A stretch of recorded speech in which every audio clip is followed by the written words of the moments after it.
Terima kasih buat teman-teman yang udah mendaftar. Semoga semuanya dalam keadaan yang baik-baik ya siang hari ini. Pertama-tama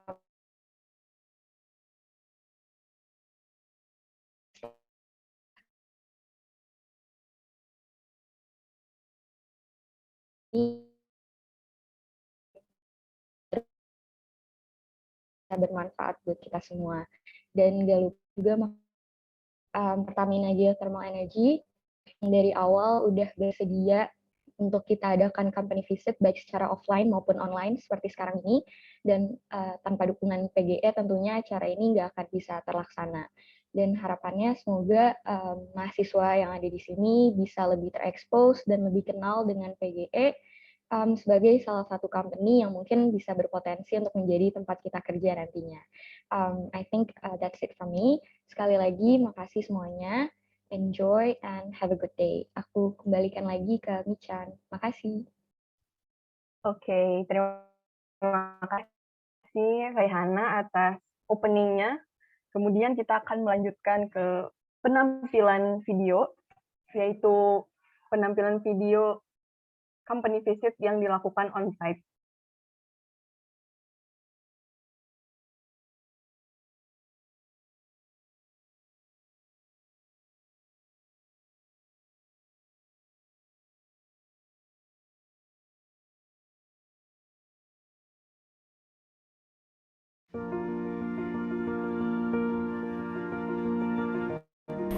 Hai guys, jadi sekarang kita lagi di Kamojang. Ini tuh sebenarnya kayak 10 menit lagi ke si Pertaminanya, ke areanya.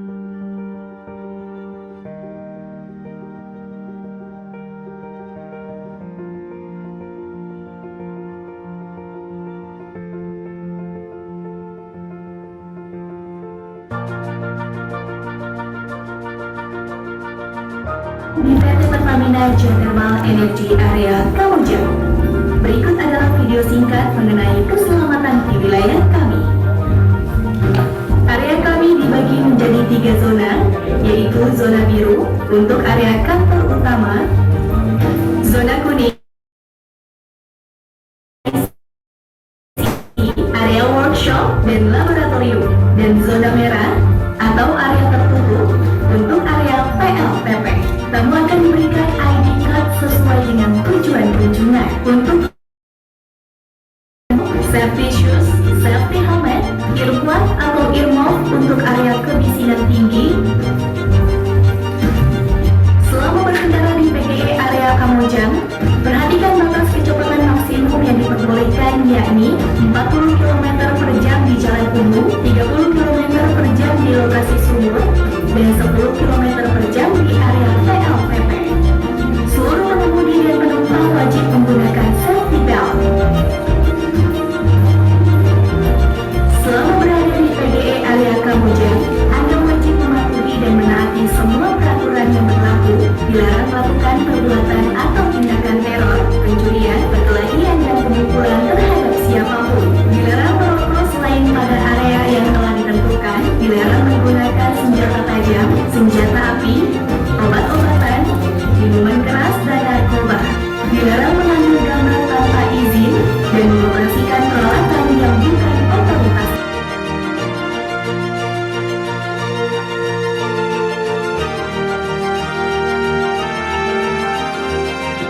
Geothermal Information Center.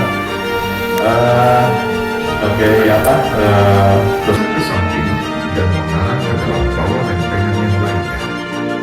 Jauh di bawah permukaan, lempengan yang bergerak naik menghasilkan magma yang menjadi sumber energi vulkanik.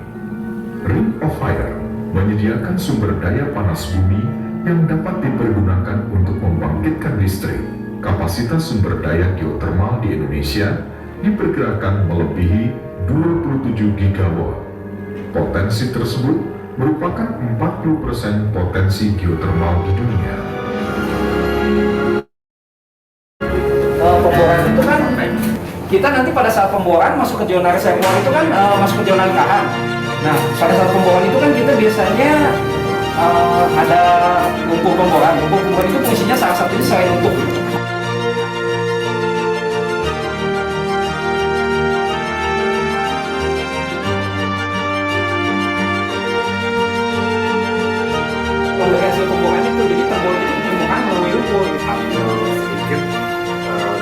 global ini untuk analisa data fisik.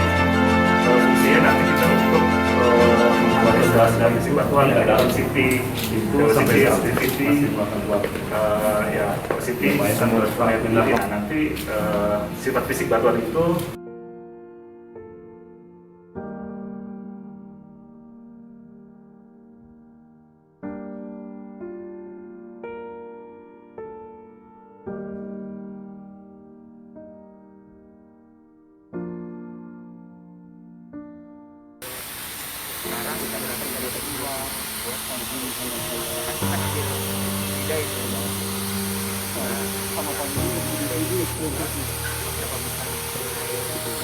Jadi mungkin kaitannya soal manifestasi saya akan jelaskan lah nanti kaitannya bagaimana exploration science. Jadi ketika kita konveksi ya, kan ada matriks sama komponen ya. Ada di Kamojang ya, termasuk sumur-sumur Belanda ya, yang buat Belanda itu.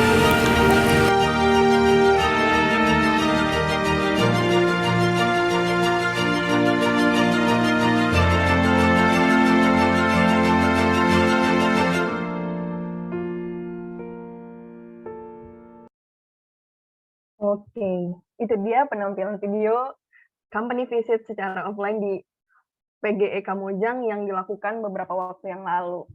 Sangat seru ya, teman-teman. Nah, selanjutnya aku akan membacakan profil dari Mbak Asta yang menjadi pemateri pada siang hari ini. Jadi Mbak Asta merupakan lulusan S1 dari Universitas Gadjah Mada tahun 2017 sampai 2011. Kemudian untuk working experience, Mbak Asta merupakan junior geophysicist di Pertamina Geothermal Energy dari tahun 2013 sampai 2018. Kemudian menjadi geoscientist di Pertamina Geothermal Energy juga dari tahun 2018 sampai sekarang. Oke, selanjutnya kita akan beranjak ke sesi pemaparan yang akan disampaikan tentunya oleh Mbak Asta. Dari profilnya aja udah keren ya teman-teman, apalagi pemaparannya nih nanti. Oke, tanpa berlama-lama lagi, pasti teman-teman udah pada penasaran kan dengan materi yang akan disampaikan oleh Mbak Asta. Nah, untuk Mbak Asta, waktu dan tempat disilakan. Terima kasih Mbak Miftahul. Menarik sekali tadi saya lihat videonya ya, sangat seru banget sepertinya. Teman-teman mungkin sebagian teman-teman di sini sudah dapat kesempatan ya untuk mengunjungi PGE area Kamojang secara langsung. Jadi merupakan pengalaman yang sangat menarik mungkin ya bagi teman-teman. Dan di sini saya mengucapkan terima kasih juga siang hari ini saya berkesempatan untuk bisa sharing ya, bisa berbagi materi khususnya bagaimana sih peran sebagai geoscience nih di geothermal. Nah, sebelum ke materi mungkin saya akan memutarkan video mengenai profil PGE Kamojang ya, karena ini terkait dengan Kamojang. Mungkin saya putar videonya terlebih dahulu.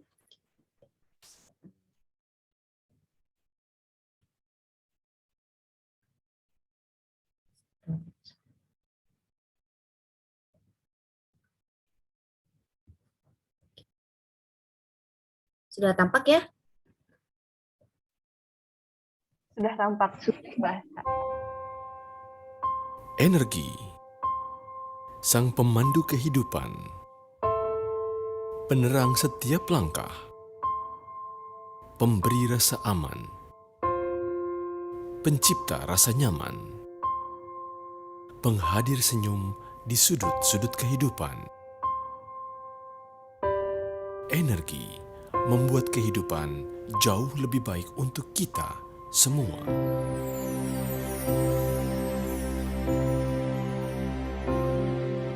Dan untuk itulah kami menghadirkan Panas Bumi, energi ramah lingkungan dan terbarukan untuk Indonesia.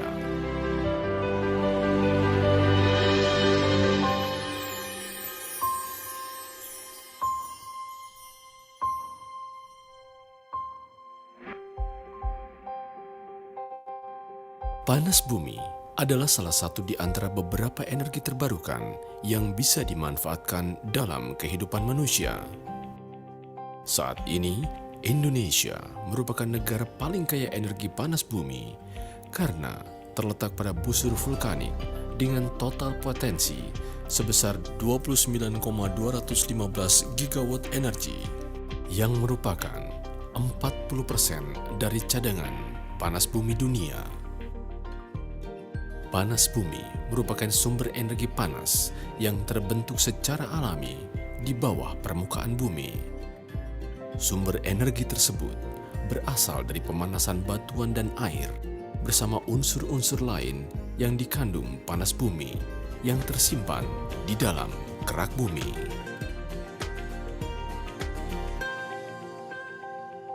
Dan guna memanfaatkan potensi tersebut, PT Pertamina Geothermal Energy yang berdiri pada tahun 2006 ini ditunjuk untuk mengelola potensi yang ada di Indonesia. Salah satunya adalah Kamojang. Adalah area yang dioperasikan sejak tahun 1983, berada 45 km tenggara kota Bandung, di hijaunya Gunung Guntur, pada ketinggian 1.500 meter di atas permukaan laut.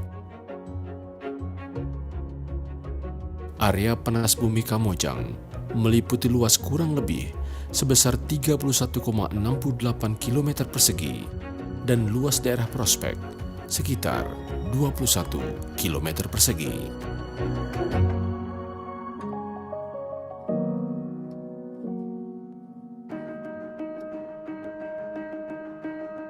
Bagi kami, keberhasilan sebuah kegiatan operasi tak akan lepas dari ketepatan dalam pengelolaan aspek-aspek health, safety, security, and environment, di mana guna mencapai HSSE Excellent ditunjukkan dengan terus meningkatkan budaya keselamatan kerja di lingkungan kerja yang membuahkan hasil penghargaan peringkat proper emas dari Kementerian Lingkungan Hidup dan Kehutanan selama 7 kali berturut-turut. Sebuah prestasi yang dapat terwujudkan berkat kerja cerdas semua lini dalam perusahaan.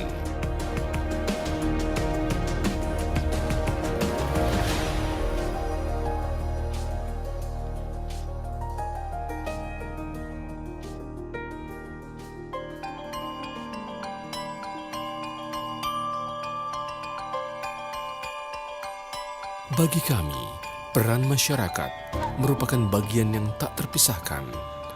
Oleh karenanya, bersama-sama kami bergandengan tangan, bahu-membahu mengembangkan diri sebagai satu kesatuan dalam berbagai bidang, khususnya di bidang ekonomi,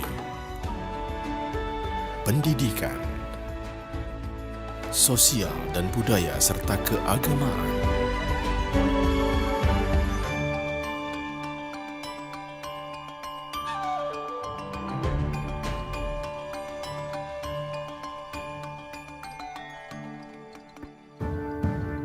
Dengan tekad memajukan bisnis perusahaan yang selaras dengan kepentingan stakeholdernya, kami konsisten menerapkan kebijakan QHSSE menuju PT Pertamina Geothermal Energy, Green, Clean, and Renewable.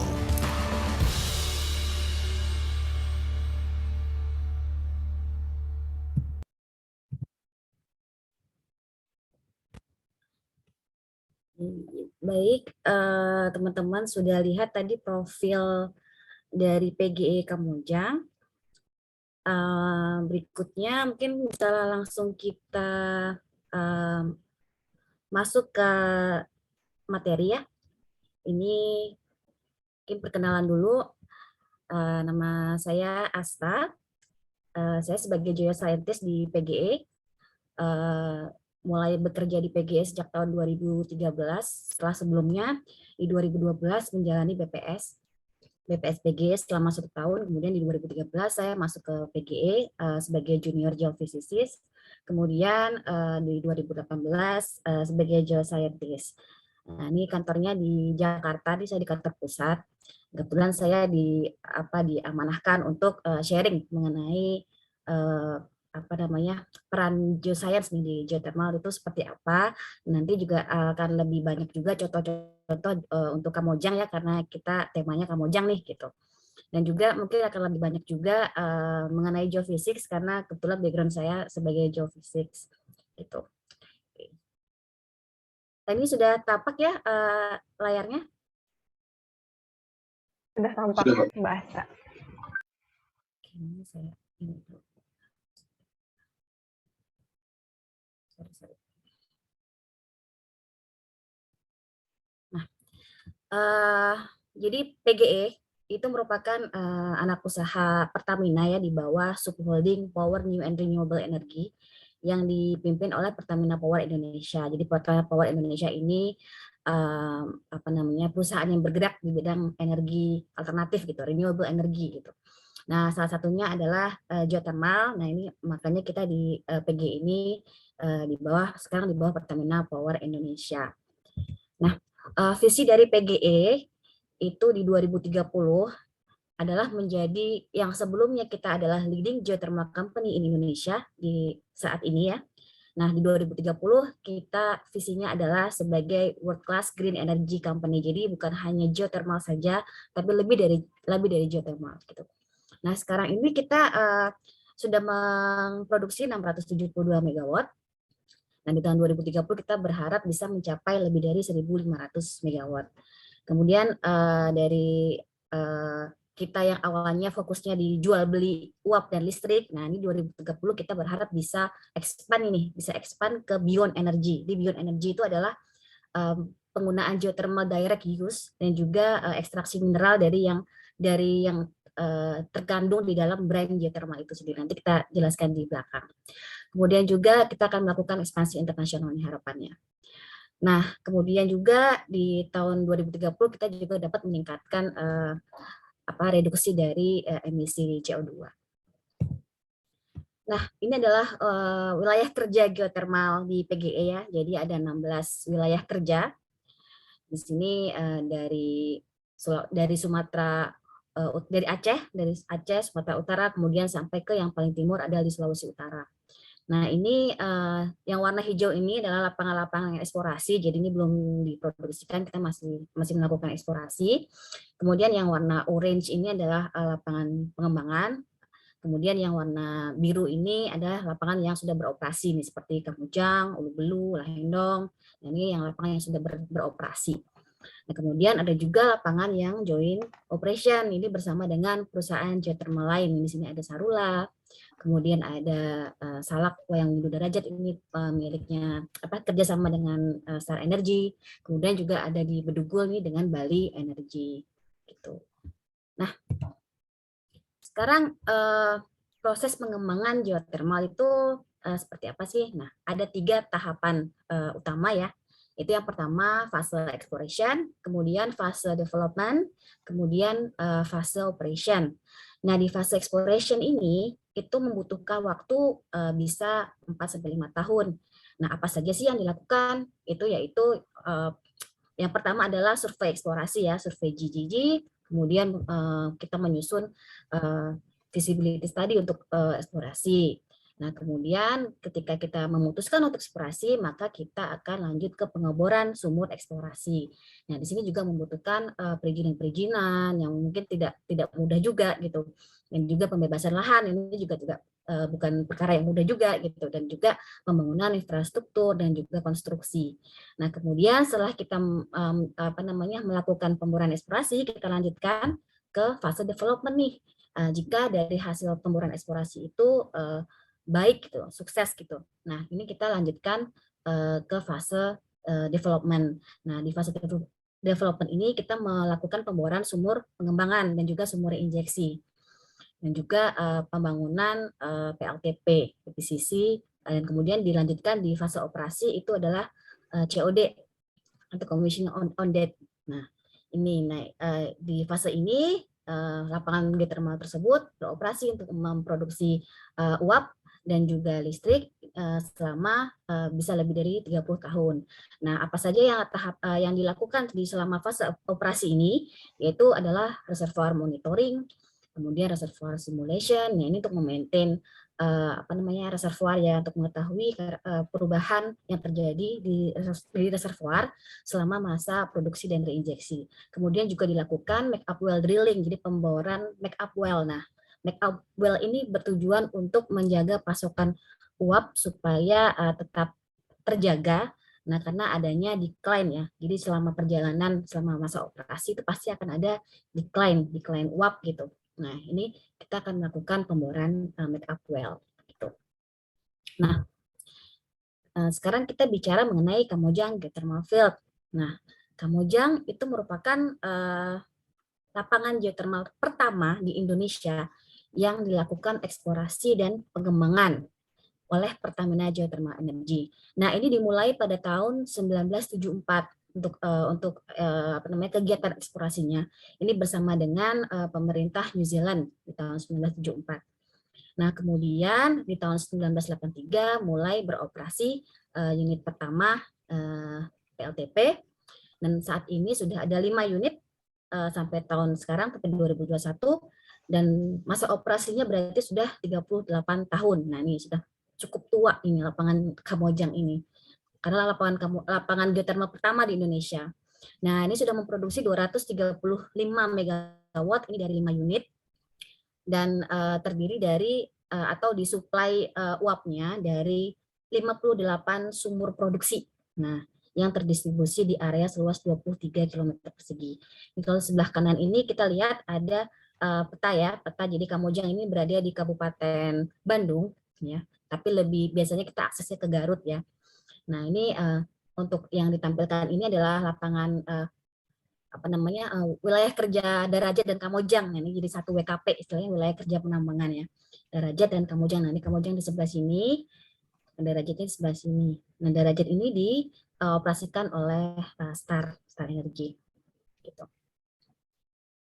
Nah, sekarang geoscience apa saja sih disiplin ilmu apa saja gitu yang berperan di dalam geothermal.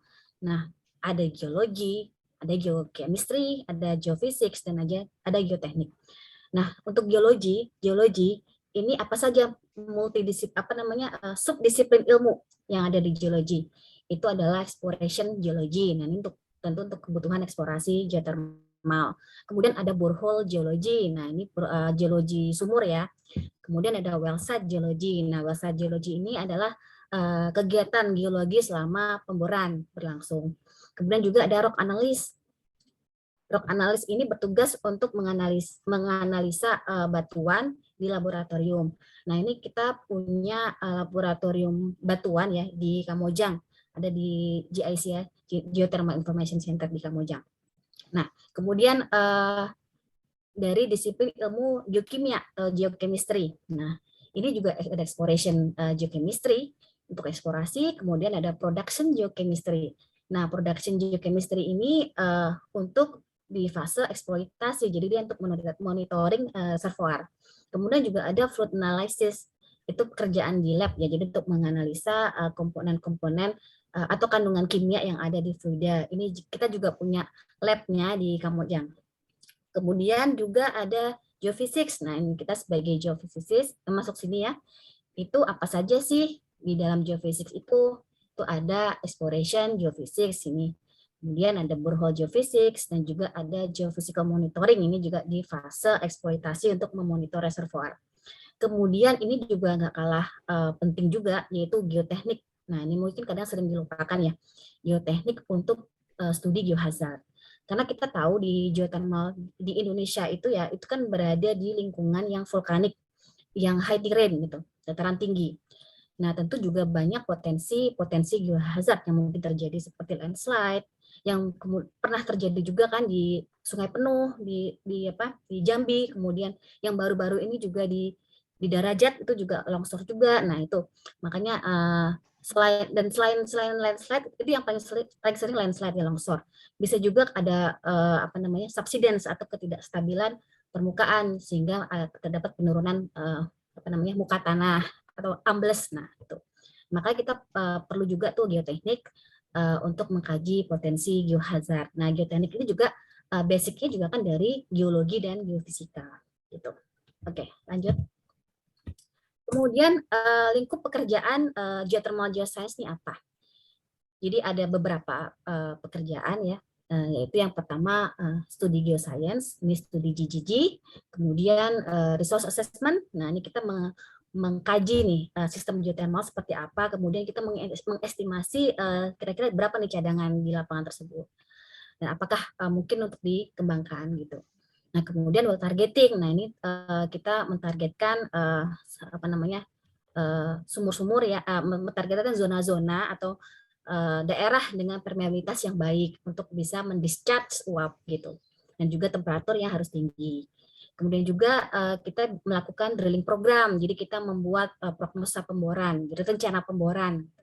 Dan juga kita standby di site nih, namanya well site geology, untuk monitoring operasi pemboran. Kemudian juga kita melakukan reservoir monitoring. Nah, reservoir monitoring ini bisa membantu untuk teman-teman reservoir ya, untuk melakukan manajemen reservoir gitu, mengevaluasi bagaimana strategi produksi dari injeksi yang telah dilakukan. Nah, ini kita juga mensupport data geoscience monitoring ke tim-tim reservoir. Kemudian juga nih yang tadi telah disebutkan ya, geohazard studies. Nah, ini juga kita melakukan studi untuk potensi geohazard. Itu biasanya kita melakukan studi literatur, kemudian kita cek ke lapangan juga, kita ukur di lapangan, dan juga kita melakukan survei geolistrik. Nah, mungkin sebelum lanjut ke geothermal system, saya akan coba untuk sharing mengenai aktivitas eksplorasi ya, sharing video. Saya stop share dulu. Oke. Sebentar.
Bunga tutor.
tadi gambaran bagaimana proses dari survei di lapangan sampai ke uji produksi ya tadi yang terakhir ya.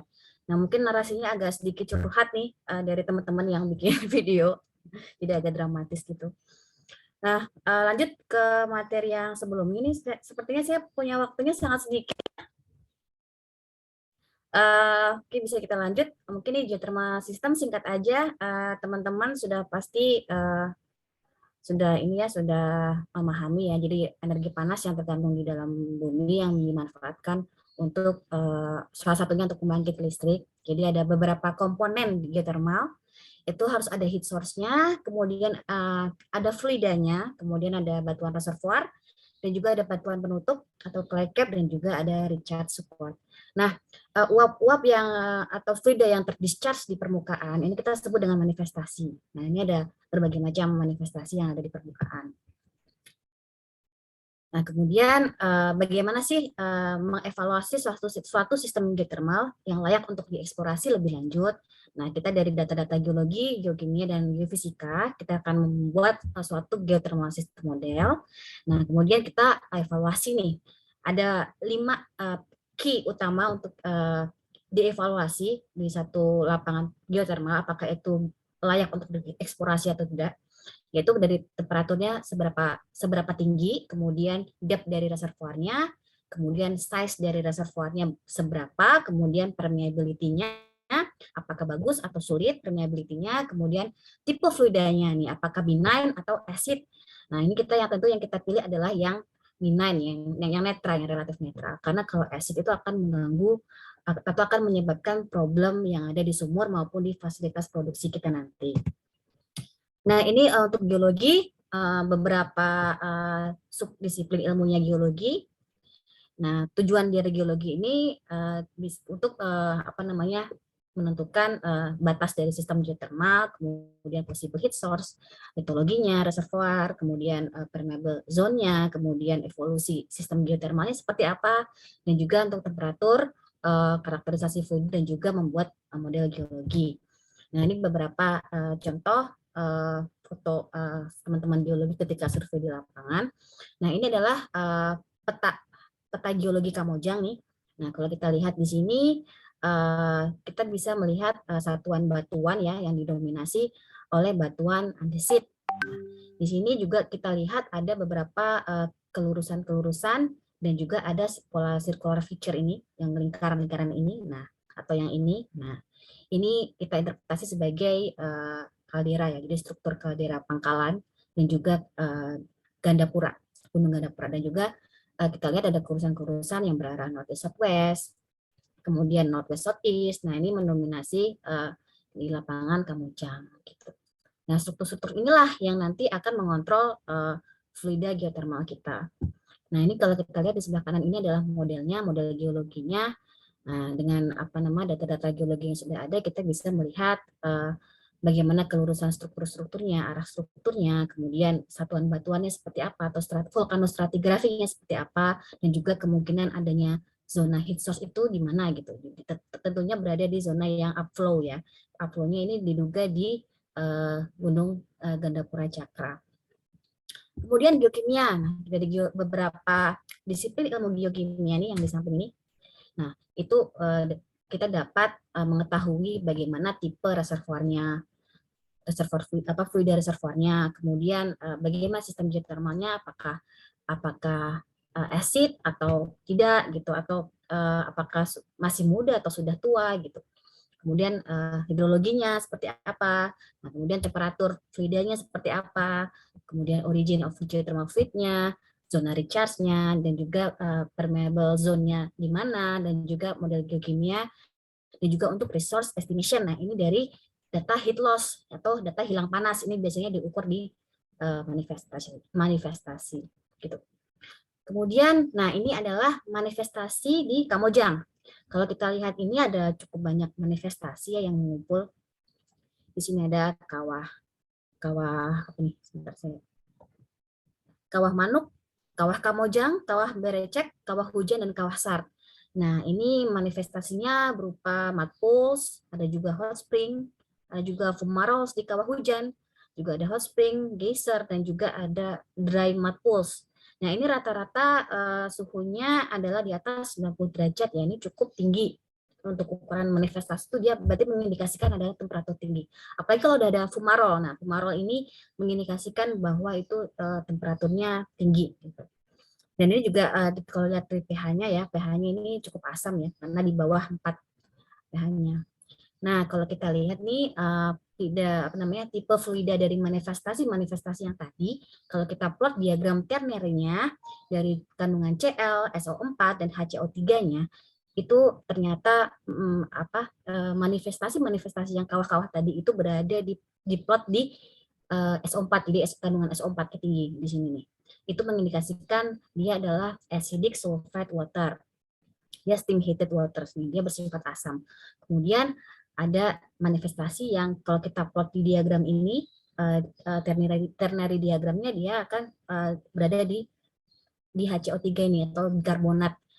Nah, di sini dia mengindikasikan bahwa manifestasi yang berada di sini, di zona ini, yaitu di mata air Citepus nih, nah itu berada di zona outflow.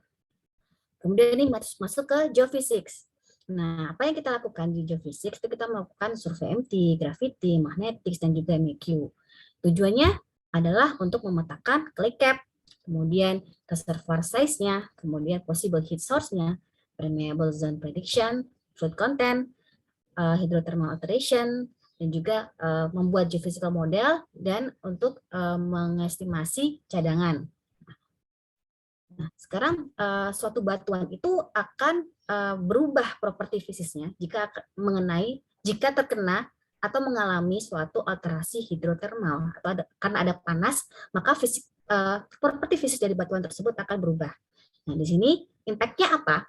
Impact-nya itu adalah dari dapat mengubah nilai porosity-nya, mengubah magnetic properties-nya, mengubah density-nya, mengubah seismic velocity dan mengubah resistivity.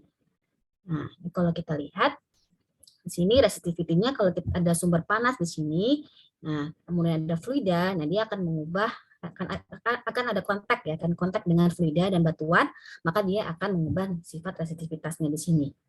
Di sini dia yang lebih dalam atau lebih tinggi temperaturnya.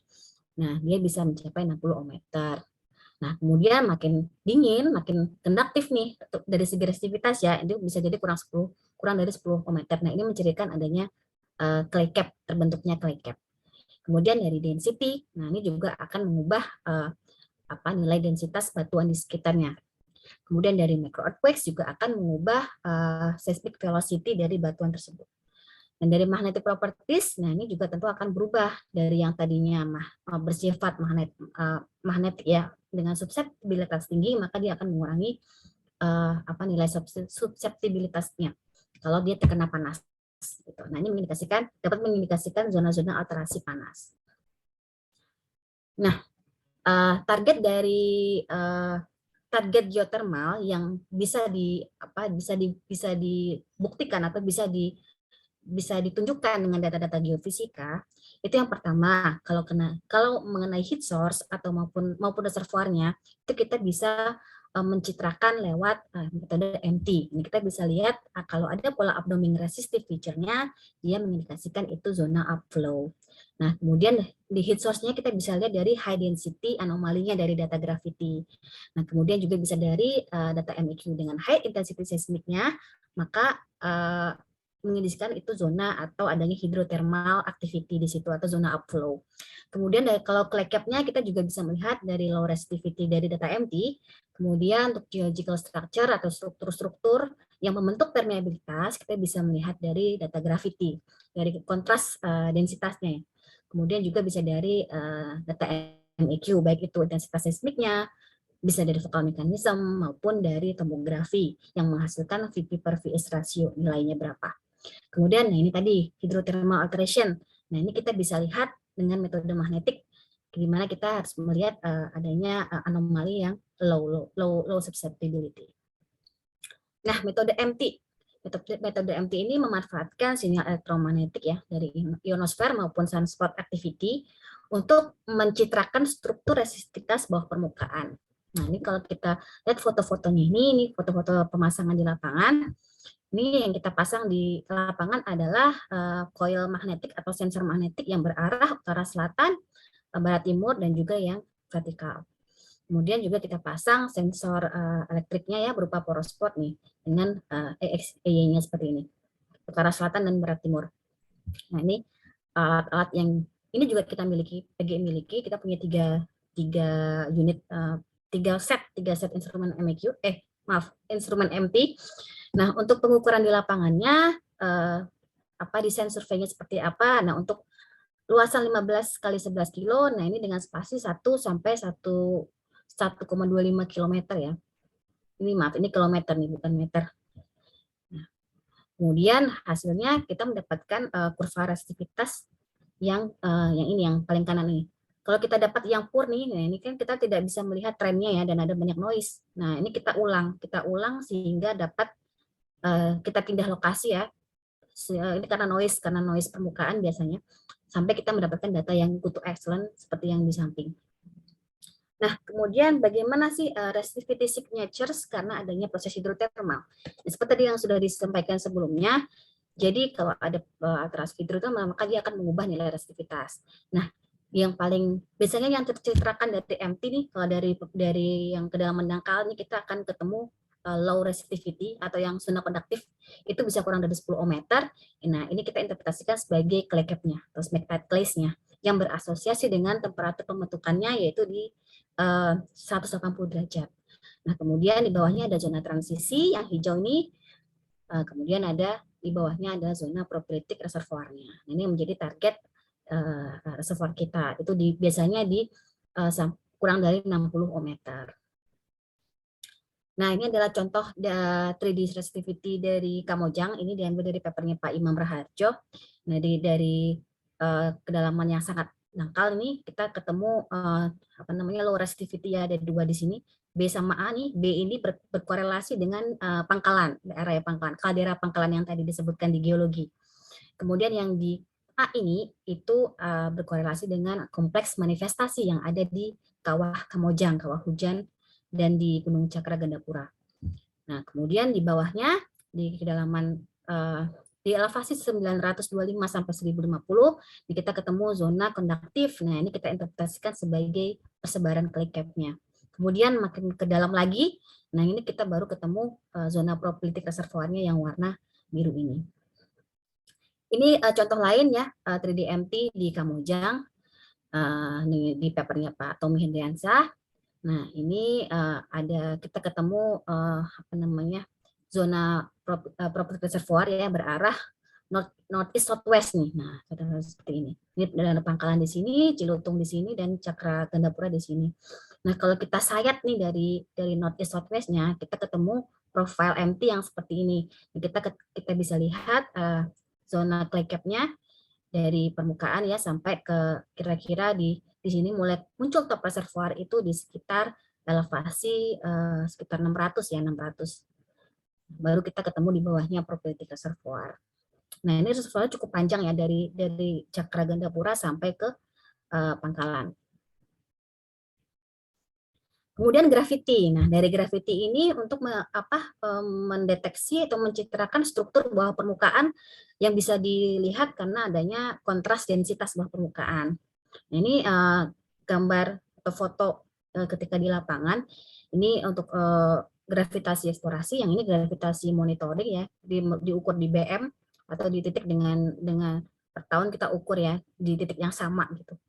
Kemudian juga ada pengukuran elevasi untuk mengkoreksi data gravity.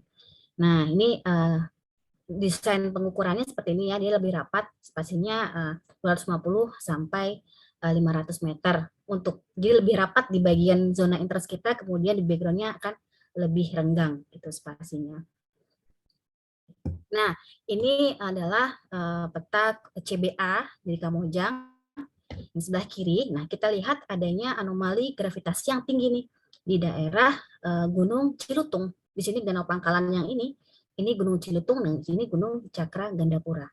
Nah, kalau kita lihat profil di gravitinya, nah kita tahu bahwa di sini high density di bawah Gunung Cilutung ya, ini Ini dia memiliki dimensi yang lebih besar, yang paling besar dibanding dengan daerah yang di pangkalan.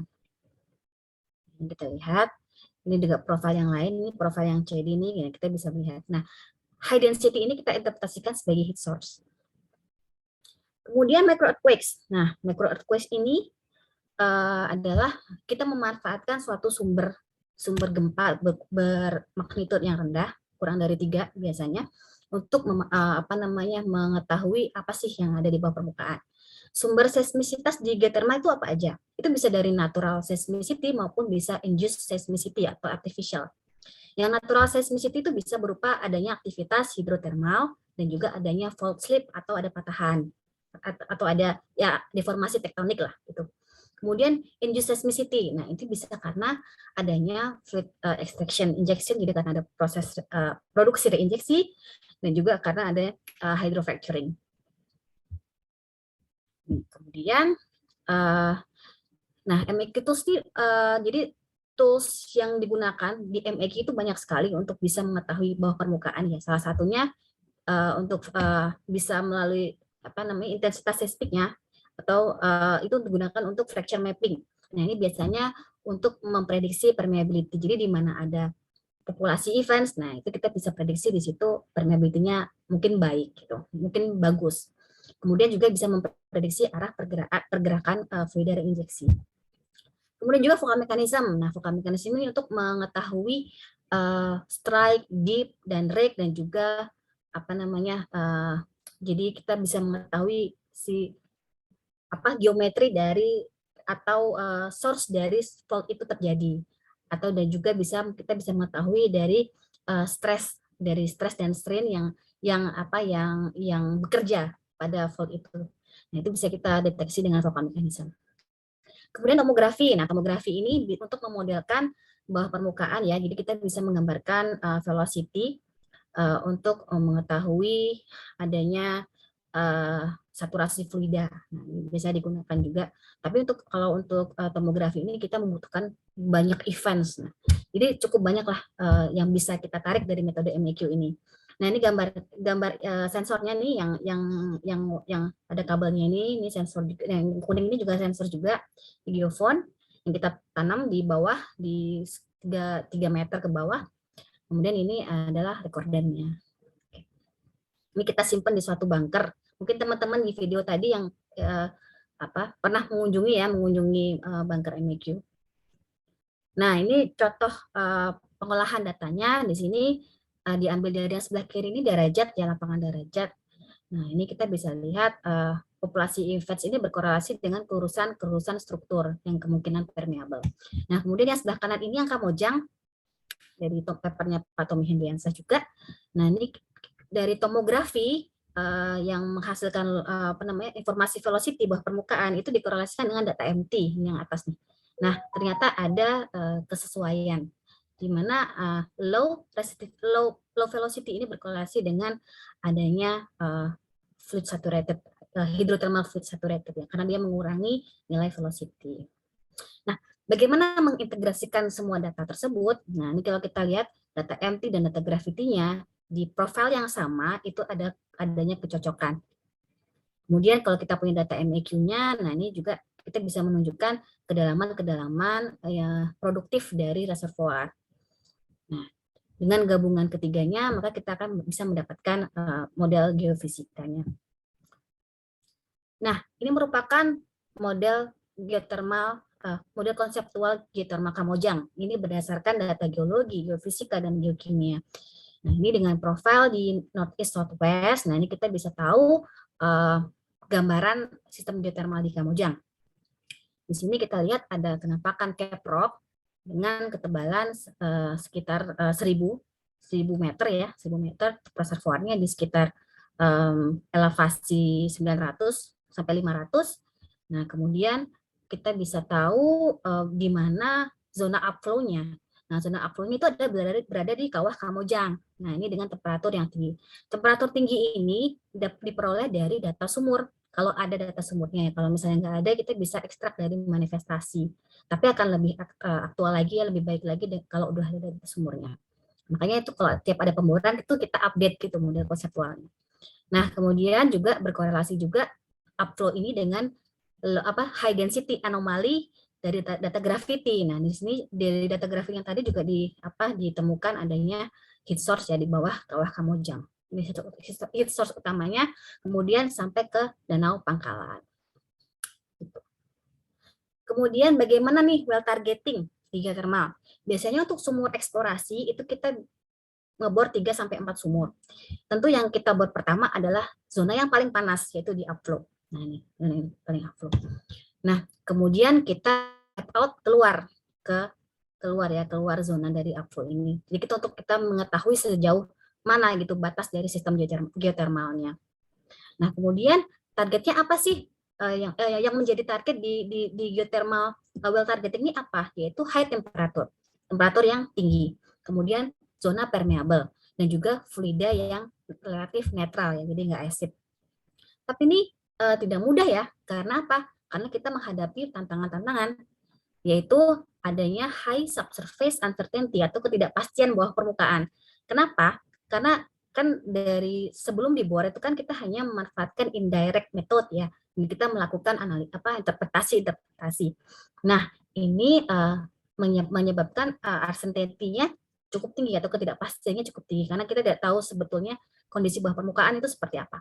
Kemudian juga bisa karena masalah dalam operasional pemboran, entah penggunaan lumpurnya atau adanya stuck di pipa atau adanya ya masalah pemboran.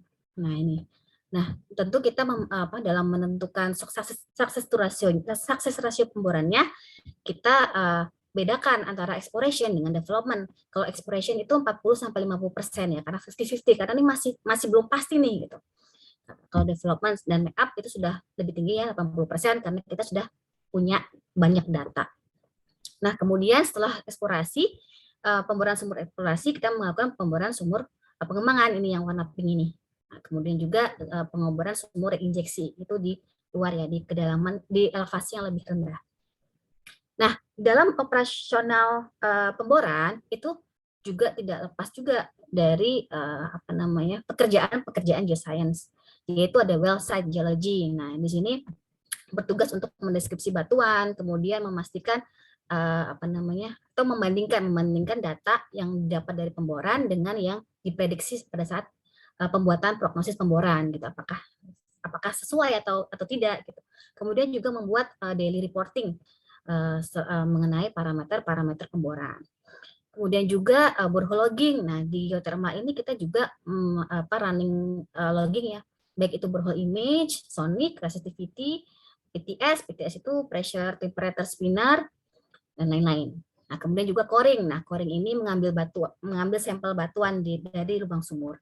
Bisa konvensional maupun sidewall core. Nah, sidewall coring ini mengambil batuan dari dinding sumur, jadi kecil-kecil sampelnya. Oke, nah kemudian setelah kita melakukan pemboran eksplorasi, nah kita mengumpulkan data-data nih dari data-data pre-pemboran ya, yang sebelumnya, kemudian kita sudah ngebor, jadi kita punya borehole data, kita bisa melakukan physics, kemudian kita melakukan uji produksi atau production testing. Nah, kemudian dari sini kita lakukan evaluasi dan juga mengkonfirmasi cadangan nih dengan data-data yang terbaru. Kemudian kita melakukan model update geothermal model. Nah, dari sini kita bisa putuskan apakah lapangan ini akan dikembangkan atau stop eksplorasi. Gitu. Nah, selama masa fase eksploitasi itu tidak lepas juga dari peran geoscience. Nah, untuk monitoring. Jadi untuk kegiatan monitoring geoscience itu adalah ada time lapse gravity untuk memonitor mass balance reservoir, kemudian ada perubahan densitas, kemudian dari MEQ, nah ini kita bisa melihat pergerakan fluida reinjeksi, kemudian fracture baru, kemudian adanya perubahan di kandungan fluida. Kemudian juga adanya apakah ada perubahan fisik manifestasi di permukaan. Kadang itu juga menyebabkan perbedaan ya, ada mungkin lebih kecil atau mungkin hilang atau ada manifestasi baru. Nah, itu perlu kita monitor. Dan juga geokimia ini kita geokimia dari manifestasi dan geokimia dari sumur. Nah, ini kita ambil sampelnya, kita analisa bagaimana tren perubahan geokimistrinya seperti apa dan juga temperaturnya apakah ada pengurangan gitu, atau mungkin malah naik gitu, atau steam heated gitu. Nah, kemudian juga potensial hazard. Nah, ini dari data geokimia juga. Jadi apakah ada potensi scaling, potensi korosi, atau high NCG, heavy metal, dan acid zone. Nah, ini akan mengganggu fasilitas produksi kita di surface gitu. Nah, ini mungkin slide terakhir ya. Jadi geothermal beyond energy. Jadi selain untuk pembangkit listrik, geothermal itu bisa digunakan secara direct ya, secara direct use, dan juga dapat diekstraksi mineral-mineral yang terkandung dalam brine geothermal itu untuk diversifikasi produk. Jadi ada 7 program beyond energy ini yang telah PGE lakukan studinya. Ini dimulai dari tahun 2020.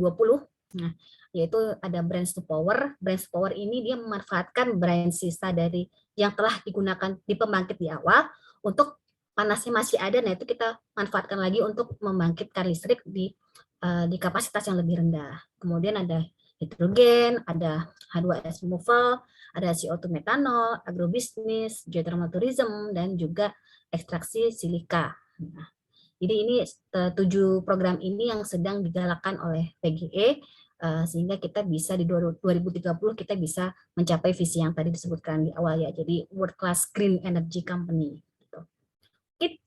Itu saja presentasi dari saya. Mohon maaf kalau misalnya molor banget ya. Terima kasih. Oke, Mbak Asta. Pemaparan yang sangat insightful dari Mbak Asta ya, tentang role teman-teman dari geoscience untuk eksplorasi dan pengembangan dalam PGE Kamojang ini. Nah, tanpa berlama-lama lagi nih, karena tadi udah dijelasin banyak sama Mbak Asta, dan pasti teman-teman udah pada penasaran kan, mau nanya nih, mau banyak nanya tentang PGE Kamojangnya. Kita buka sesi Q&A. Oke, teman-teman bisa atau di kolom chat ya. Sekarang udah ada satu pertanyaan dari Fikri Akbar. Untuk Fikri Akbar. Oke, terima kasih Mas Saul. Oke Mbak, perkenalkan aku Fikri Akbar dari Teknik Geofisika ITB 2019. Sebelumnya terima kasih Mbak atas pemaparan materinya, sangat menarik sekali. Dan ada beberapa pertanyaan dari saya Mbak. Saya pengen nanya nih Mbak, tadi kan udah dijelasin juga terkait geofisis itu ngapain aja sih kira-kira, dan tadi udah ada berbagai macam metode kan yang dipaparin, dan kayak gimana sih penerapannya. Nah, saya pengen nanya sih Mbak, sebenarnya sistem kerja dari si geofisik ini sendiri kayak gimana? Soalnya kan tadi ada beberapa kayak metode yang digunakan ya, AMQ, gravity, dan juga MT. Nah, itu tuh sebenarnya metode-metode tersebut tuh akan selalu digunakan kah? Atau itu atau menyesuaikan dari tipe reservoir sendiri? Itu yang pertama Mbak. Lalu yang kedua, nah, untuk metode-metode tersebut kan, pada akhirnya saya sedikit curhat sih Mbak. Maksudnya saya oke lah paham gravity, tapi saya juga buat MT kayak gitu mah agak kurang paham lah Mbak. Nah, tapi kalau di dunia kerja nanti sendiri nih Mbak, kalau sumber daya manusianya sendiri yang digunakan tuh, apakah seorang satu geofisis itu emang harus paham semua metodenya, atau nanti ada pembagiannya, atau tim seperti itulah, semacamnya kayak gitu sih Mbak. Itu dulu Mbak. Maaf Mbak kepanjangan pertanyaannya. Terima kasih Mbak. Oke, terima kasih Fikri Akbar atas pertanyaannya. Untuk Mbak Asta bisa langsung dijawab. Ya, jadi metode-metode geofisika yang diaplikasikan di geothermal itu MT, gravity, dan MEQ, mungkin juga magnetik, tapi magnetik sekarang jarang digunakan. Magnetik digunakan tuh tahun 90-an tuh masih digunakan, tapi sekarang kita udah langsung ke pakai MT, gravity, dan MEQ. Nah, itu regardless ya, itu tipe geothermal sistemnya seperti apa, itu pasti selalu akan diaplikasikan gitu. Jadi tidak melihat itu geothermal sistemnya seperti apa. Nah, kemudian tadi pertanyaan apakah seorang geofisicist itu harus mampu semuanya atau tidak. Nah, itu menarik ya. Jadi memang kita tidak diharuskan untuk menguasai semuanya, tapi ada satu atau dua yang kita kuasai itu. Jadi tapi yang lain juga harus metode yang lain juga kita harus tahu gitu. Jadi jangan terus sama sekali enggak, misalnya aku mau gravity aku mau menguasai, tapi aku juga nggak mau tahu nih MT sama MEQ gitu. Ya enggak gitu juga gitu. Karena nanti akan semakin pengalaman kamu semakin tinggi atau semakin posisi ya semakin tinggi, kamu harus mengerti juga gitu. Bahkan nggak hanya terbatas di geofisika, kamu harus tahu geologi, kamu harus tahu kimia gitu. Cuma memang untuk geofisika memang paling nggak ada 1 atau 2 bidang yang kamu kuasai gitu. Gitu sih. Oke, terima kasih Mbak Asta atas jawabannya. Bagaimana Fikri Akbar? Semoga menjawab, kasih. Oke, baik Mbak. Sangat menjawab Mbak. Terima kasih banyak Mbak atas jawabannya. Oke. Sekarang sudah ada penanya kedua dari Raihana Nur Syarifah.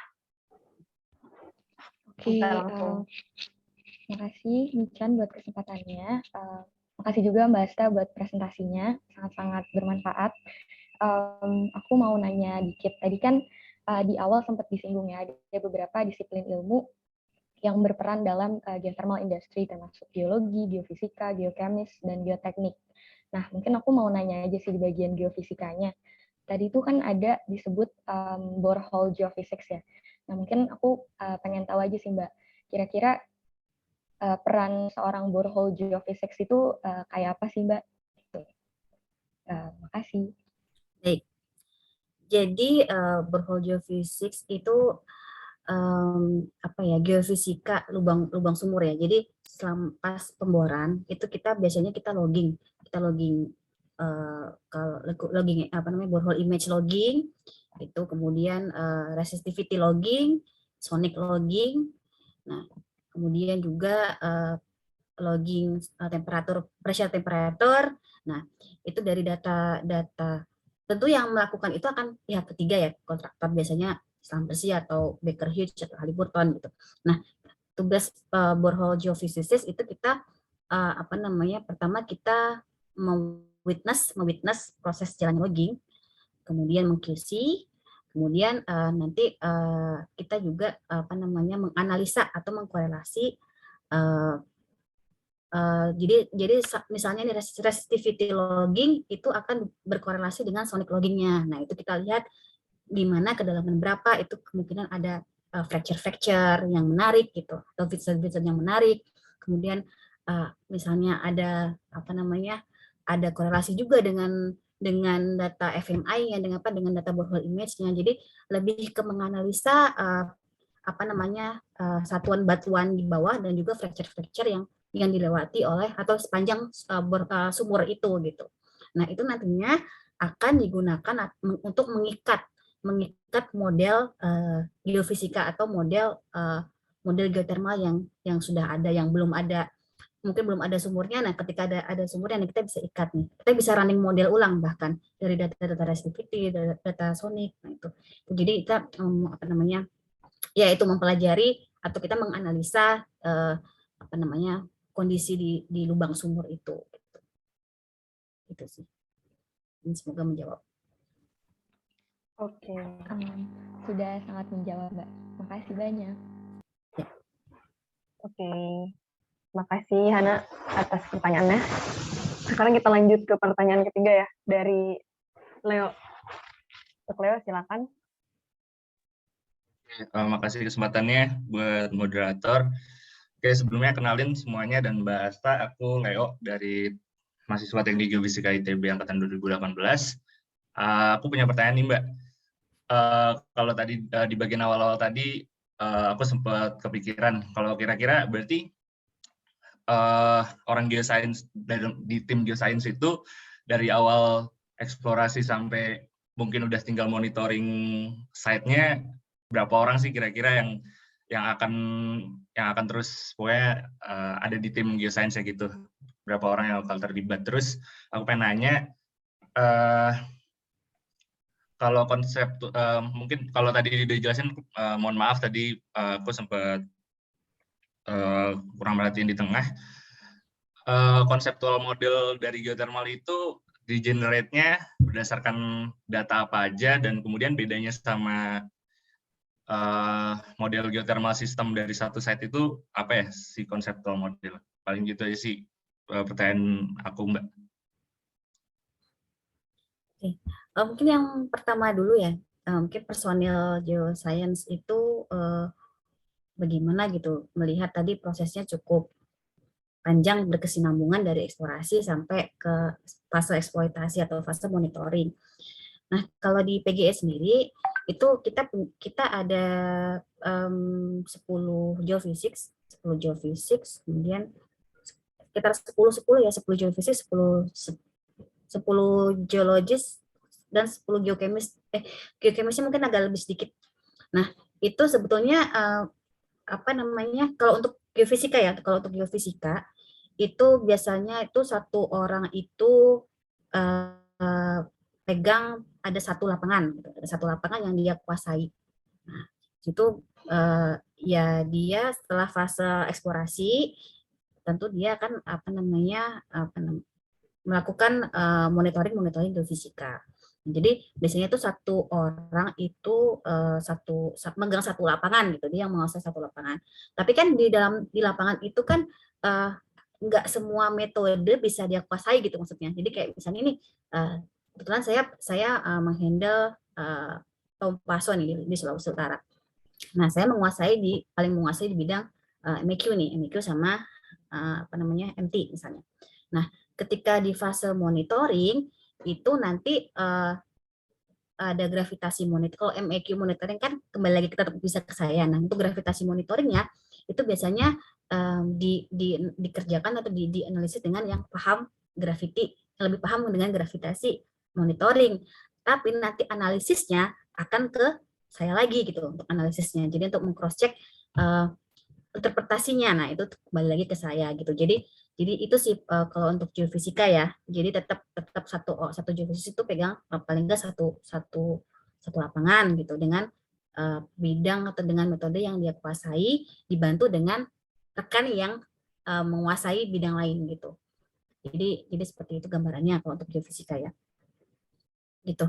Kemudian pertanyaan kedua itu tadi mengenai tadi saya lupa maaf yang model konseptual ya. Model. Ya, model konseptual itu kan disusun atau berdasarkan data-data geologi, studi geologi tadi yang sudah disebutkan banyak sekali ya, ada masalah umur batuan, kemudian studi struktur, kemudian litologi reservoirnya seperti apa, zona alterasinya sejauh apa. Nah, itu kemudian data geokimia. Data geokimia itu dari prediksi temperatur bawah permukaan, kemudian kandungan fluidanya, apakah itu asam, apakah itu enggak, apakah itu zona upflow, ataukah itu mengindikasikan posisi kimia di zona outflow. Nah, itu kemudian dari segi geofisika itu lebih ke geometri karena kan dia running MT itu kan untuk mengetahui geometri reservoirnya, seberapa persebaran clay cap-nya tuh, kemudian kedalaman clay cap-nya, top reservoirnya di mana, itu bisa dari data geofisika. Yang juga semuanya itu berkaitan lah, itu diintegrasikan lah antara data-data geologi, geokimia dan geofisika. Nah, apa yang membedakan dengan satu lapangan dengan satu lapangan lain? Nah, ini memang kadang berbeda ya. Itu bisa jadi berbeda karena mungkin sistem mungkin sama-sama vulkanik, tapi ada yang umurnya lebih muda, ada yang terpengaruh oleh sistem di sebelahnya yang lebih muda. Misalnya Karaha itu kan dia sistemnya asam nih yang di Talaga itu dipengaruhi oleh magma yang masih aktif lah ya, itu di mana di gunung-gunung apa yang di selatannya Karaha itu. Nah, itu sehingga menyebabkan dia asam. Kemudian kalau di Kamojang itu mungkin relatif lebih aman ya fluidanya, karena dia mungkin tidak ada pengaruh di sekitarnya. Jadi itu jadi berbeda lah ya antara satu lapangan dengan lapangan yang lain. Dan juga dengan karakteristik fluidanya nih, selain asam atau enggak, itu bisa juga dominasinya nih, ada yang dominasi uap, ada yang dominasi air, ada yang dua fase. Nah, itu juga akan berbeda gitu. Kalau untuk tipe dominasi uap, kemudian dua fase dan dominasi air tuh biasanya kita harus ngebor dulu nih, kita harus tahu, kita harus nge-proof dulu nih bahwa permukaan itu seperti apa gitu sih. Dan itu beda-beda sih. Jadi tantangan tiap lapangan tuh beda-beda lah gitu. Ada juga nih yang permeability-nya. mungkin bagus ya, dia panasnya ada, tapi dia sulit banget dapat permeability. Nah itu mungkin seperti Karaha itu permeability-nya agak sulit dicari, mungkin karena tektoniknya kurang lokalnya tuh kurang berkembang gitu di situ, dibandingkan sama mungkin daerah Sumatera yang dikontrol oleh sesar Sumatera gitu. Kemudian banyak inilah banyak gempa di situ kan, banyak aktivitas tektonik. Nah segala itu akan lebih banyak permeability. Itu sih, jadi tantangannya akan berbeda sih satu lapangan dengan lapangan lain. Mungkin kalau bisa menjawab. Terima kasih pertanyaannya. Gimana Royo? Apakah menjawab? Menjawab kok Mbak. Makasih buat penjelasannya. Ngasih insight baru banget. Thank you.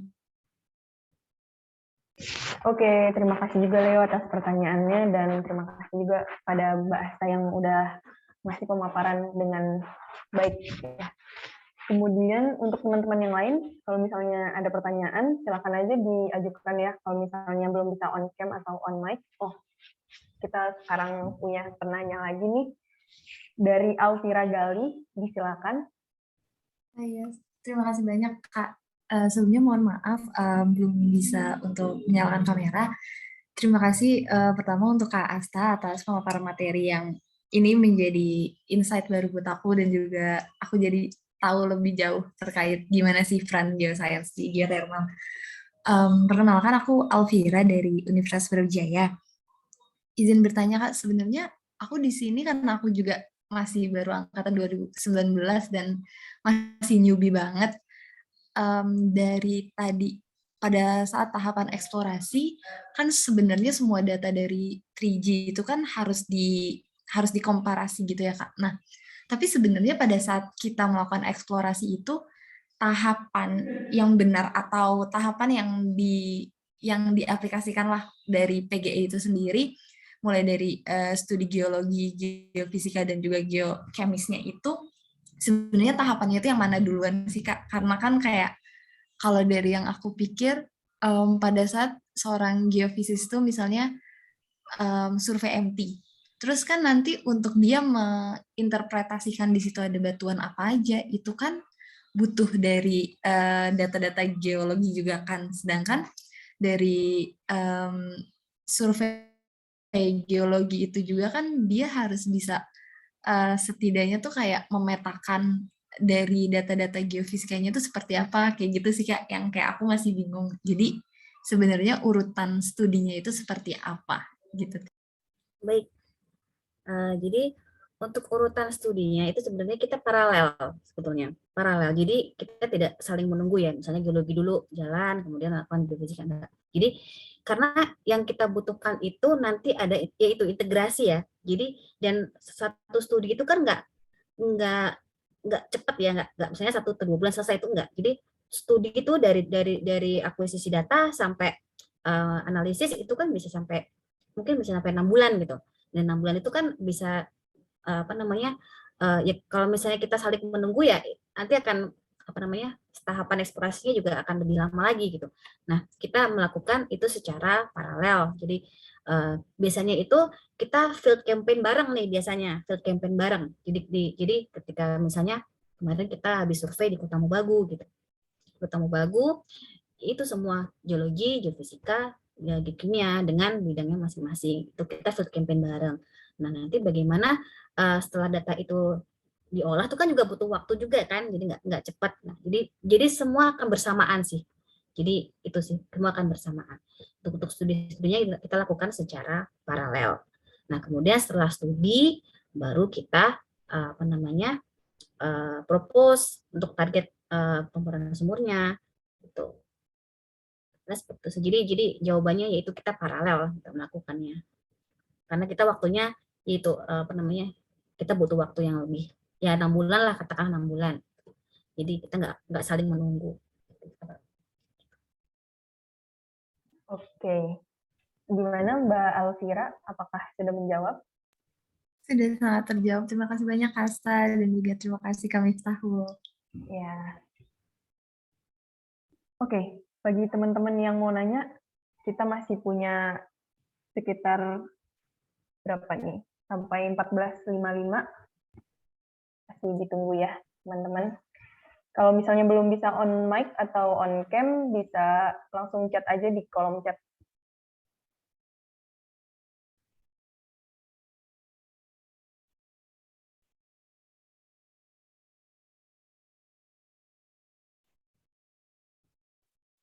Oke, kita punya penanya lagi nih dari Fikri Akbar yang tadi nanya pertama. Silakan.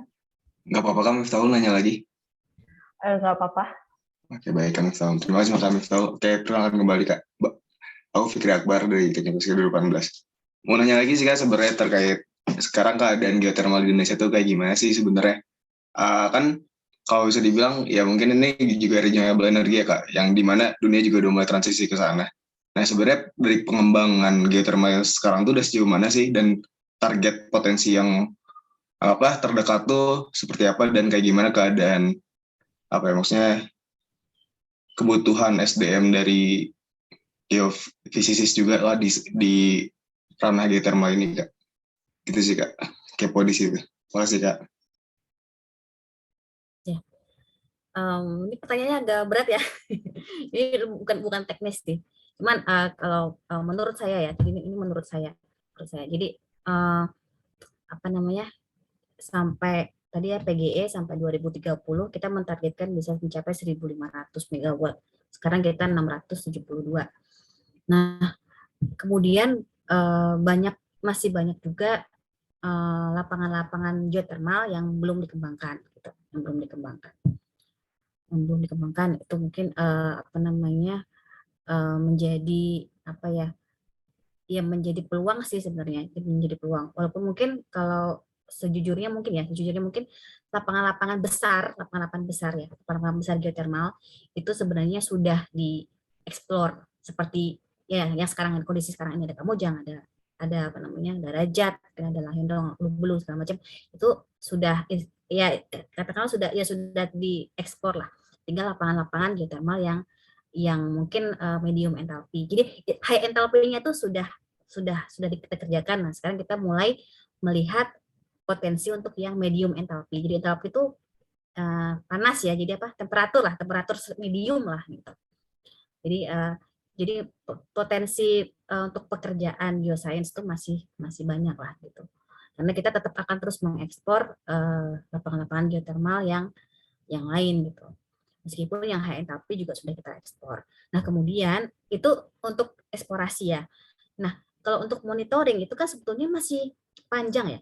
Masa operasi geothermal itu kan 30 tahun lebih, bahkan yang Kamojang ini 38 tahun gitu. Nah, di situ kan bisa jadi dibutuhkan geoscientist gitu untuk memonitor reservoir geothermal gitu selama 38 tahun itu. Gitu. Jadi peluang itu masih besar lah. Gitu. Oke. Mungkin ini sih mungkin ada sedikit tambahan ya. Mungkin kendalanya adalah challenge-nya sebetulnya itu di geothermal itu adalah izin ya. Karena kan kita banyak di hutan ya, bahkan di TNKS gitu, di hutan lindung segala macam. Nah, itu jadi kendalanya sebetulnya untuk pengembangan geothermal itu di masalah perizinan. Kadang juga ada penolakan masyarakat yang di Gunung Lawu itu. Nah, itu kita ditolak banget kan sama masyarakat. Jadi itu kendalanya. Kemudian juga harga. Ini juga penting nih, harga jualnya ke PLN. Nah, itu kita masih dihargai relatif rendah ya. Kalau PGS sih ya nggak tahu ya. Kalau PGS sih dihargai relatif lebih rendah dibanding perusahaan lain. Nah, ini curhat sih. Jadi ya itu sih kendalanya di harga. Karena kalau misalnya harganya nggak cocok ya gimana kita mau mengembangkan gitu. Nah, itu sih. Jadi kendala di geothermal sih itu sih sebetulnya. Tapi kalau secara potensi geothermalnya sih masih banyak.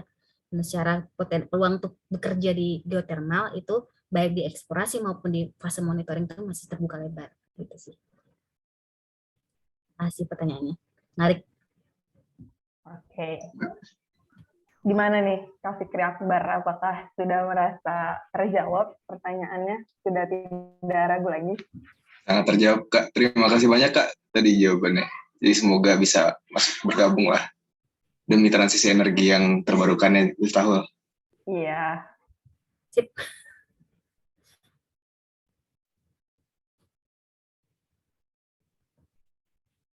Oke, teman-teman yang lain masih kita tunggu ya pertanyaannya sampai 14.55.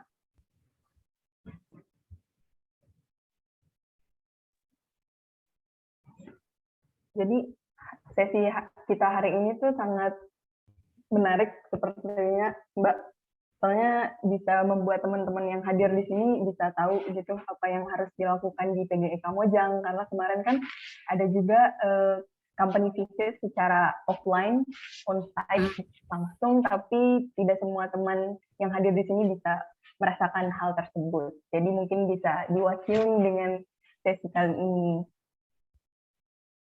Iya, mungkin memang apa namanya terbatas juga ya yang bisa ikut offline ke sana gitu kan?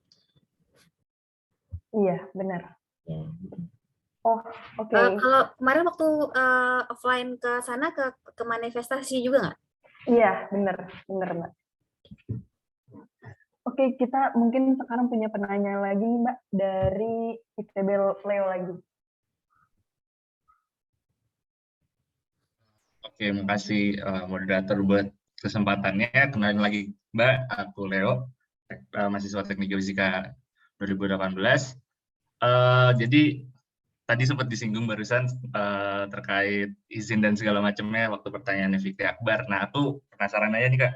Jadi beberapa waktu lalu sempat ada berita gitu cukup hangat. Jadi ada penolakan gitu untuk development atau pengembangan lapangan geotermal di daerah Ciremai.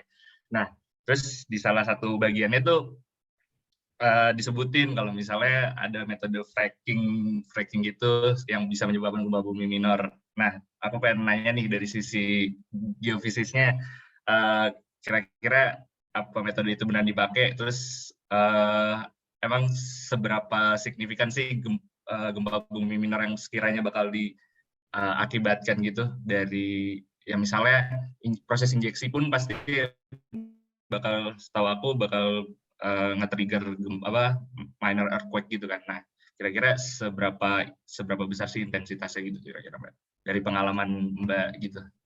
Baik, pertanyaannya sangat bagus ya, ini agak berat ini menjawabnya. Jadi memang bisa ya pasti ya mungkin udah ada di paper-paper di jurnal mana banyak jurnal gitu mengatakan bahwa memang aktivitas produksi reinjeksi itu bisa men-trigger earthquakes gitu. Sebetulnya itu kita tergantung sebenarnya tergantung dari rate fluida yang kita reinjeksikan gitu. Dan juga kalau yang kasus yang tinggi ya yang mungkin pernah kejadian di beberapa lapangan mungkin di luar itu bisa men-trigger gempa yang lebih tinggi itu karena adanya ini hydrofracturing itu. Jadi kita atau kita sebut force injection gitu. Jadi kita memaksakan untuk fluida dengan pressure yang sangat tinggi gitu untuk membuat cracking permeability gitu. Karena memang tujuan di geothermal itu kan target di geothermal itu kan high permeability ya, high permeability. Supaya si uap tuh bisa flowing gitu, supaya fluida itu bisa flowing. Nah, kalau kita tidak menemukan zona-zona dengan permeability yang bagus, itu alternatifnya itu dengan hydrofracturing itu, jadi dengan force injection. Nah, mungkin kalau misalnya kita tidak tahu batasan rate injeksinya yang tepat itu seperti apa, nah itu mungkin bisa mengakibatkan gempa gitu. Cuma kalau pengalaman di PGE ya, di lapangan PGE itu ya alhamdulillah kita tidak, mungkin jangan sampai juga gitu mengalami hal seperti itu gitu.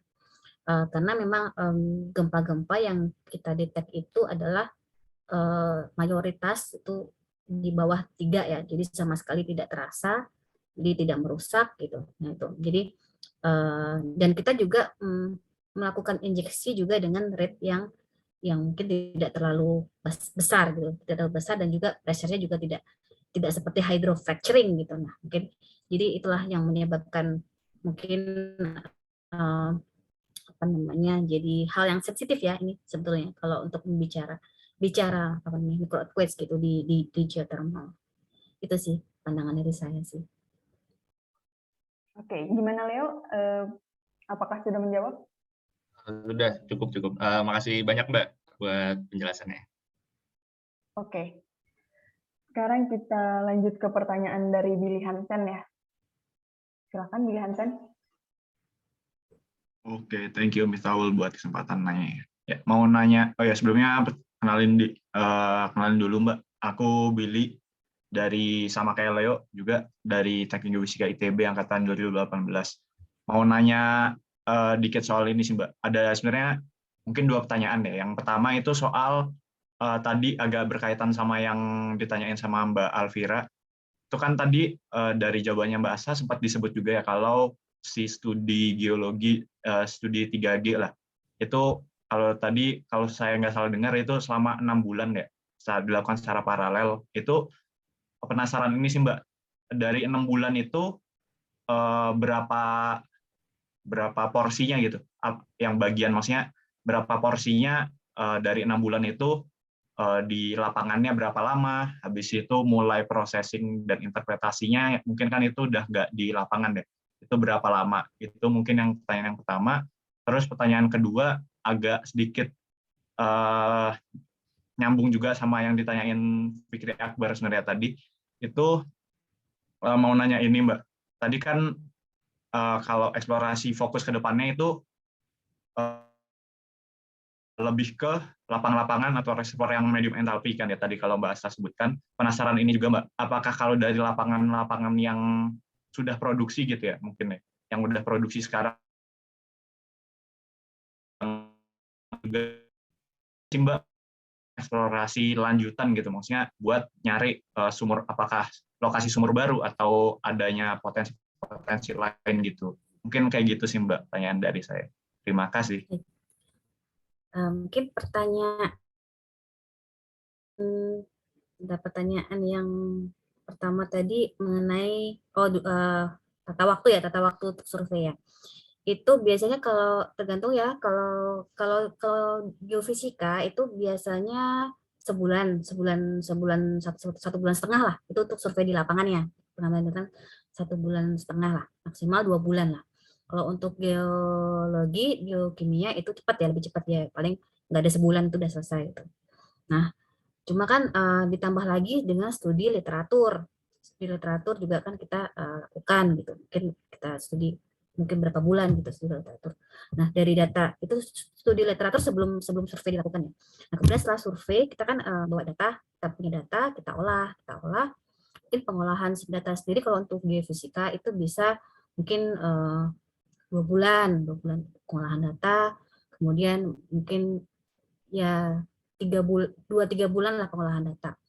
Kadang kalau bisa kita kerjakan sendiri itu kan lebih cepat ya, tapi kalau misalnya kita misalnya gini, modeling 3D MT atau joint inversion MT gravity itu kan masih dikerjakan oleh pihak ketiga gitu. Nah, itu juga kan mereka butuh waktu juga lebih lama lagi daripada kita. Nah, kemudian mungkin setelah selesai yaitu kita interpretasi, kita analisis, nah, kita integrasikan dengan data-data geologi, geokimia, nah itu mungkin butuh waktu 2 bulan juga gitu. Jadi mungkin ya 6 bulan pun udah paling cepat sih sebenarnya 6 bulan itu gitu. Mungkin bisa lebih lama lagi. Tergantung itu tadi sih pengerjaannya, apakah bisa kita kerjakan sendiri atau dengan pihak ketiga gitu. Kalau misalnya dengan pihak ketiga, nah itu bisa butuh waktu lebih lama sih. Gitu. Kemudian yang pertanyaan kedua itu terkait dengan kalau lapangan-lapangan yang existing sekarang ini apakah bisa dieksplorasi? Itu bisa. Gitu. Jadi kan Kamojang ini sudah ada unit 5 ya, unit 1 sampai unit 5. Nah, ini kita sedang mulai studi eksplorasi ke daerah Cakragandapura, Masigit, Gunung Masigit. Nah, ini kita lagi studi eksplorasi di sana untuk mengembangkan unit 6.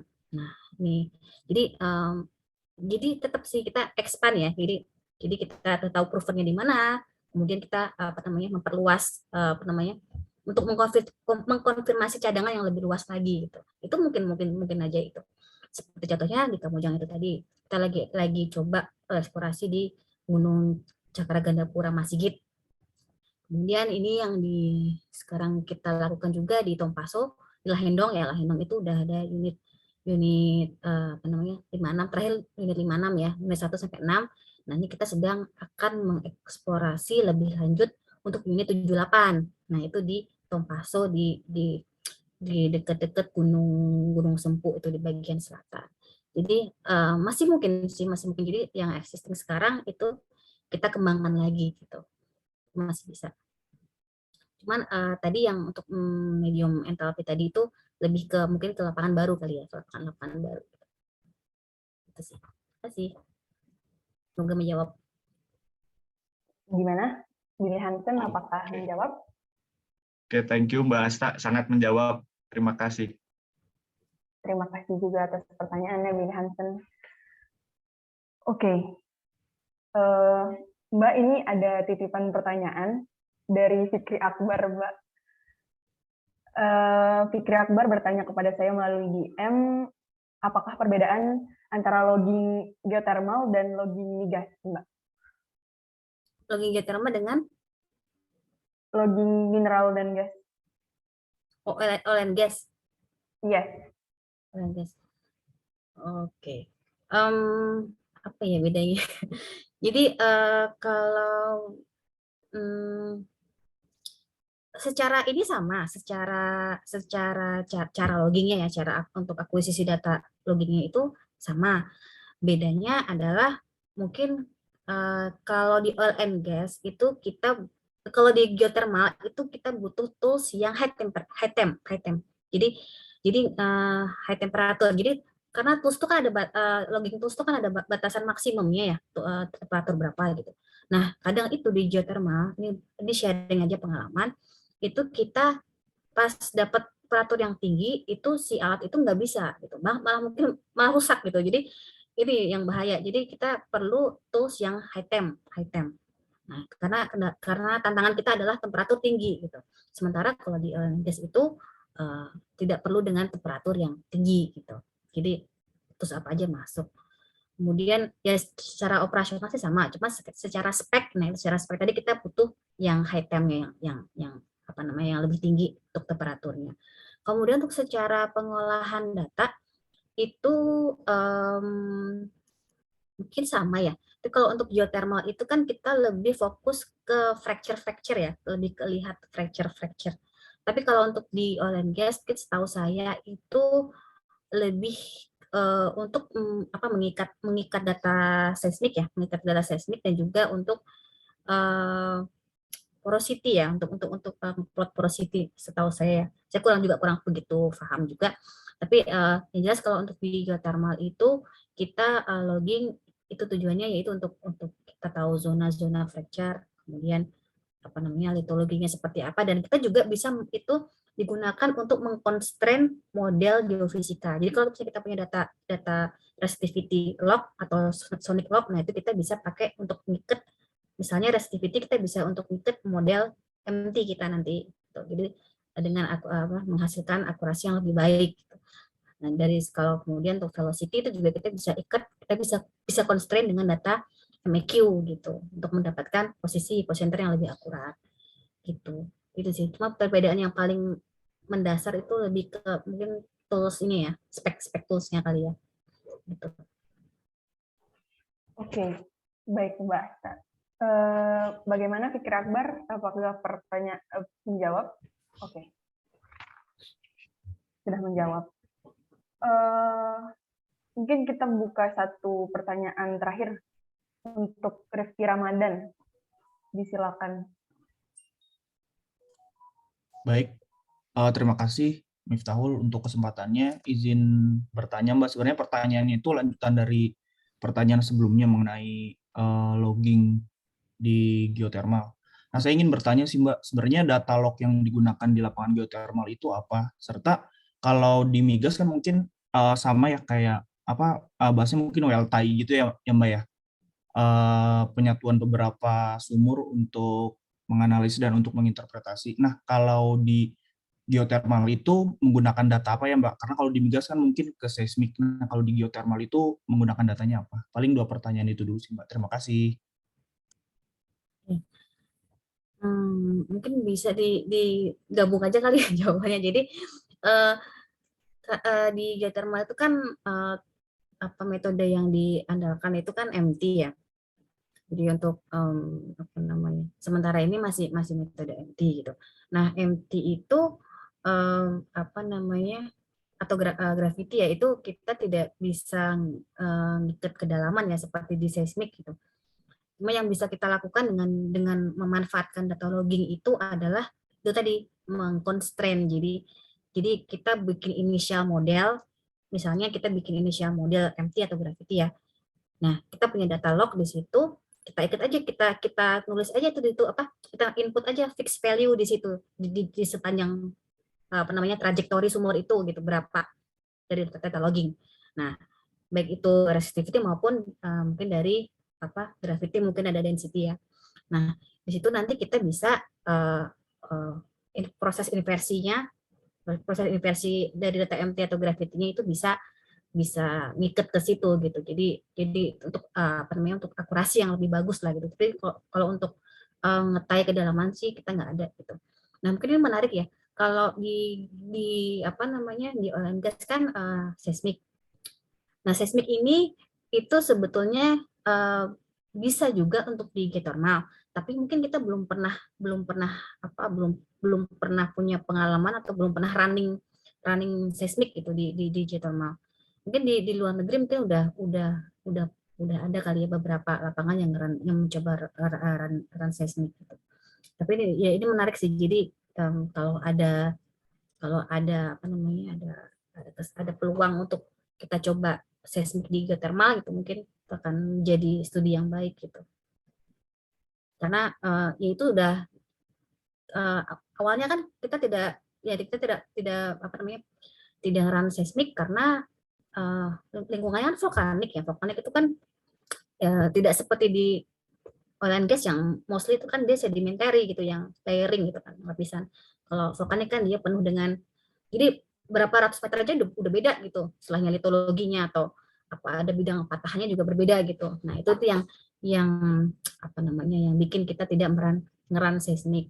Cuma itu bisa kita coba sih sebetulnya tes lebih lanjut. Ya, semoga menjawab. Bagaimana Rizky Ramadan, apakah menjawab? Baik Mbak, sudah terjawab. Terima kasih banyak Mbak. Baik. Oke, karena sudah lewat 14.55, pertanyaan dari Rizky Ramadan merupakan pertanyaan terakhir pada sesi Q&A kali ini. Kemudian kita akan melanjutkan ke acara sesi apresiasi yang akan diberikan oleh Raihana Nur Syarifah kepada Mbak Asta. Pada Raihana, disilakan untuk memberikan apresiasi kepada Mbak Asta. Oh iya. Sekali lagi terima kasih kepada Mbak Asta yang udah sharing-sharing sama kita hari ini. Mungkin ini dari SCG IGBSC ada sedikit apresiasi sertifikat untuk Mbak Asta. Dan mungkin bisa sekalian didokumentasi juga ya Mbak. Mungkin buat operator boleh tolong dibantu. Oke, kita mulai ya sesi dokumentasinya. Aku hitung 1, 2, 3. Oke, sekali lagi deh. 1, 2, 3. Oke, terima kasih. Oke, makasih operator. Dan sekali lagi makasih juga ke Mbak Asta. Oke, mungkin dari aku cukup sekian. Aku kembalikan lagi ke